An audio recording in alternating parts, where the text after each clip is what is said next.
Watkins, Research Associate at the James G. Martin Center for Academic Renewal. Today, I am speaking with Jeremy Tate.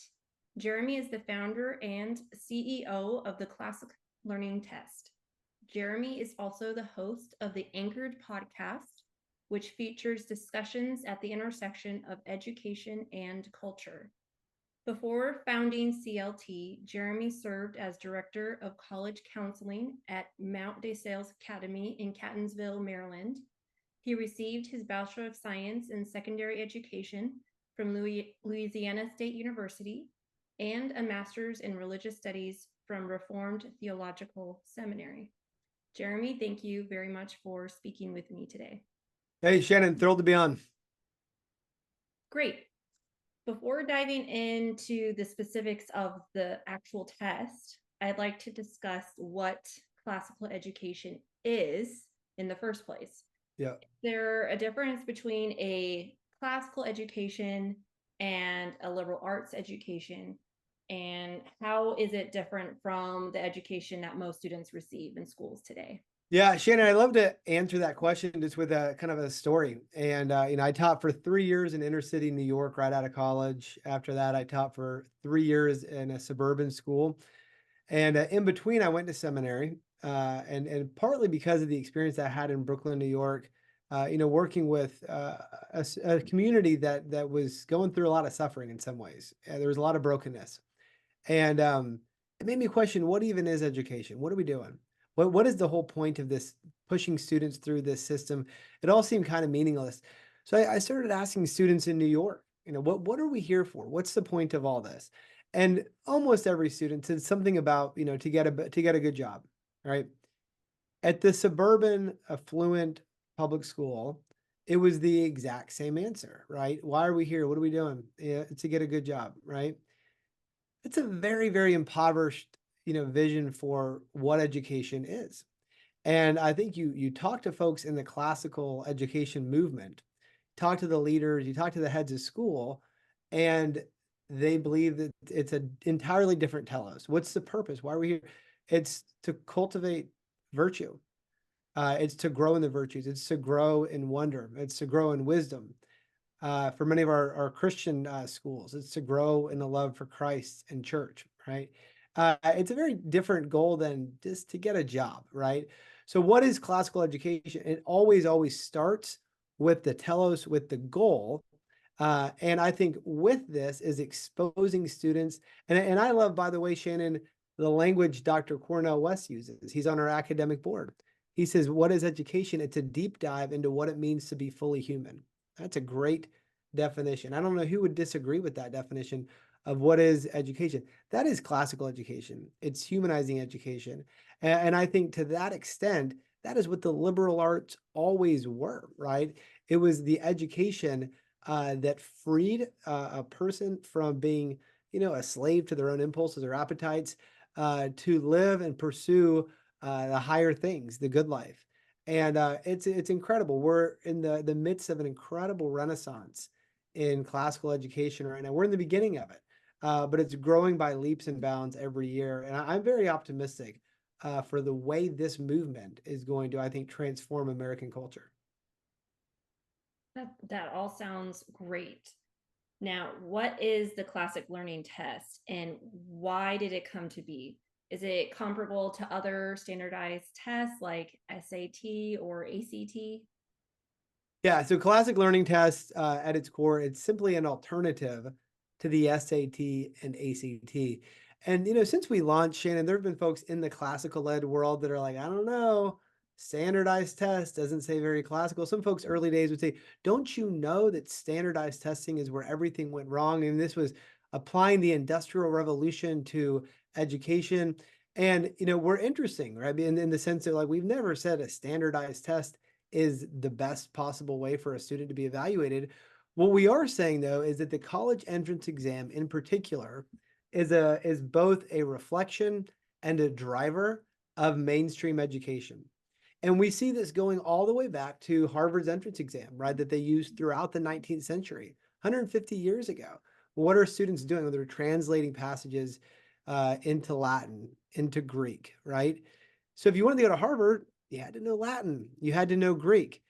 The entrance exam was shaping and driving the education that you needed to get into the college.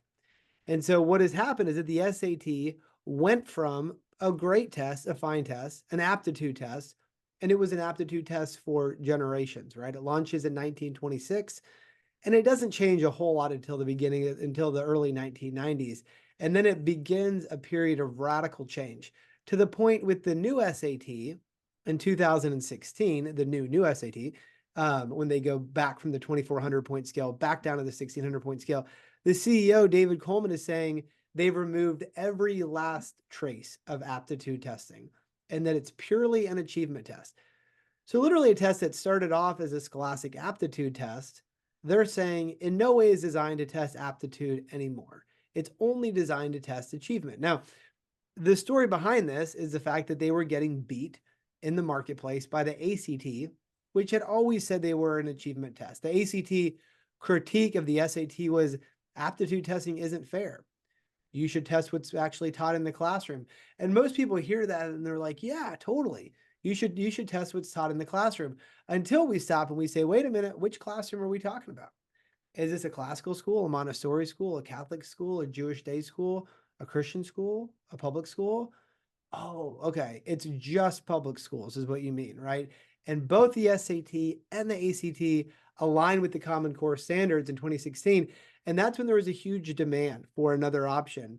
And CLT was kind of born in that tension. I was a college counselor. I was running an SAT, ACT prep company, and I was having these conversations with parents and students, parents saying, how are the only two college entrance exams now now Common Core achievement tests? Like, where is our test, right? And the CLT story is kind of fun. I was actually, my grand idea, Shannon, was not to start an alternative to the SAT and ACT. My thought was that somebody is already doing it, and I can create a prep course for the new test coming, because of course it's coming, because everybody wants one. And in the course of researching who's creating the new test, I discovered nobody was doing it. And I thought that's odd. And maybe there's an opportunity to create one. Great. If a student then is college bound and he or she elects to take the CLT, perhaps instead of another standardized test, will he or she be able to apply to college with a CLT score? 320 colleges, yes, absolutely. But many other colleges are test optional.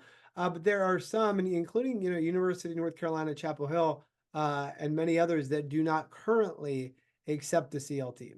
And so we are very, very interested in having conversations with boards of governors, with state regents, to say, let's allow for some testing diversity, some admissions diversity. We think, Shannon, this is very, very tied to the school choice movement. A lot of enthusiasm right now for school choice, but the truth is, when you talk to heads of school and people on the ground, they will tell you that school choice is going to be very limited in its actual implication if everyone is beholden to the College Board. And so that's why we need a viable alternative to the College Board, that is not going to be forcing Common Core state standards that really, really do limit exposure to the classics, force their own new modern weird math on everybody else. This is what we need to break up. Certainly, I agree. And now that you mentioned UNC, what can a student submit their CLT score even if it's not, let's say, officially accepted or recognized at UNC? What happens in this? Absolutely. And that has started happening just over the years, where a lot of our students already, they'll send their scores not just to UNC and to Duke, but they'll send their scores to Princeton and Harvard and MIT. And even though the colleges don't formally acknowledge that CLT exists, it's hard to get a conversation with Harvard or Princeton right now. But we are a way for them to connect with the very best students. Many of the best students in the country, they're coming out of great homeschools, great classical schools. Some you got Thales Academies down there in North Carolina. They're doing great work, Bob Luddy schools. And these students are qualitative. It's not to bash public school students. I went to public school. I was a public school teacher for years, but it's kind of like awe-inspiring when you visit these schools, what they're doing. Oh no, certainly. And I wonder, so from the student perspective, then they can still submit their scores in hopes of it reflecting in some way in their application. How how would implementing a formal CLT policy help a university like the University of North Carolina? Yeah, absolutely. So we just had the past year and a half, the entire University of Florida system has implemented CLT. They tied CLT to Bright Futures. So a student in Florida can take the CLT, get a full ride to Florida State, to the University of Florida. It also tied CLT to graduation requirements as well. Louisiana just did the same thing as well. So we think there's going to be benefit on a number of fronts. I think one is that if we really do value, again, school choice, educational freedom, we want parents to be in the driver's seat. Part of this also has to be that everyone is not beholden to the College Board and that we have these options. So we're optimistic, we're hopeful that the UNC Board of Governors can re-examine their policies to maybe include the CLT alongside the SAT and ACT. At the end of the day, we're talking about choice. And who would be against just giving students another option if they'd like to take that? No, I certainly agree, and I second in encouraging the Board of Governors to reconsider their policy on this. I'm curious about, do you have any data on the demographics of students who tend to take the CLT? Are they homeschool students? Are they primarily coming from classical schools, as you mentioned, Thales Academy, or classical schools that we have here in North Carolina? Yeah, I'm just curious who's taking this test right now. Out of the three major standardized tests, SAT, ACT, and CLT, CLT actually has the highest demographic diversity, and it's not even close. And so, especially ESL students, we've got whole districts in Florida now that are utilizing CLT, and there's a few reasons for this. Not only do we satisfy graduation requirements, but the CLT is designed to be a more interesting test. Part of the problem with the SAT and ACT is that they're so fixated on, they have sensitivity committees. The whole idea is that no passage should ever offend any student. Okay. The problem though is that they end up with a really, really boring test. And one way a student put it to me, she said, a student would never read what's on the SAT or ACT unless they were taking or studying for the SAT or ACT. You don't read anything that's on it. She said, but with the CLT, you kind of have a sense that you ought to be reading this anyway, right? And so we want to put students in front of the very, very best of what has been thought and said, the texts that have stood the test of time. There's almost nothing on the SAT and ACT that's even before the 20th century. Students that take the CLT, they're reading passages, from Aristotle. They're reading, we've had passages from the Epic of Gilgamesh. We've had passages from some of the earliest writings in human history and the best, going through Dante, Frederick Douglass, Jane Austen. Students really love that. And what it also does is it enriches the entire prep experience as well, right?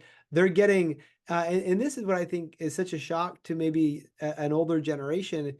Young people are they feel they feel a disconnect with history, with roots, with tradition. I'm convinced that this is why a lot of the shows, shows like Outlander or Downton Abbey, they're like viral sensations. I think it's a reflection of the fact that people have this enchantment and also this sense of disconnect with our ancestors, with those who came before us.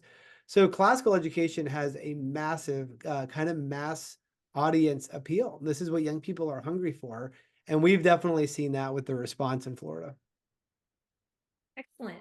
So where do students go to take the CLT? The students typically take the CLT at their school. So school districts in Florida, they offer it in school, but students can also take the CLT at home through remote proctoring. So there's a number of different ways. So typically, let's say you're a homeschool student and you're up there in the Boone area in North Carolina. You're a bit of a drive from a place, you could take the CLT from the comfort of home through remote proctoring. But you could also, if you're at Thales Academy, they offer it in school. So it's already taken care of.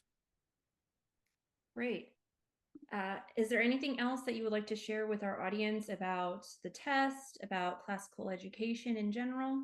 Any other thoughts? It's a lot of fun to be part of this movement, to see. I really believe the best argument, Shannon, for classical education is simply meeting these young people that are receiving this kind of education. You see the way they treat each other, the way they treat adults, their love for their country. It's incredible, and I really do believe this is the solution to so much of what troubles America. The solutions in education and the solution is classical education. Wonderful. Thank you so much, Jeremy. I really appreciate your time today.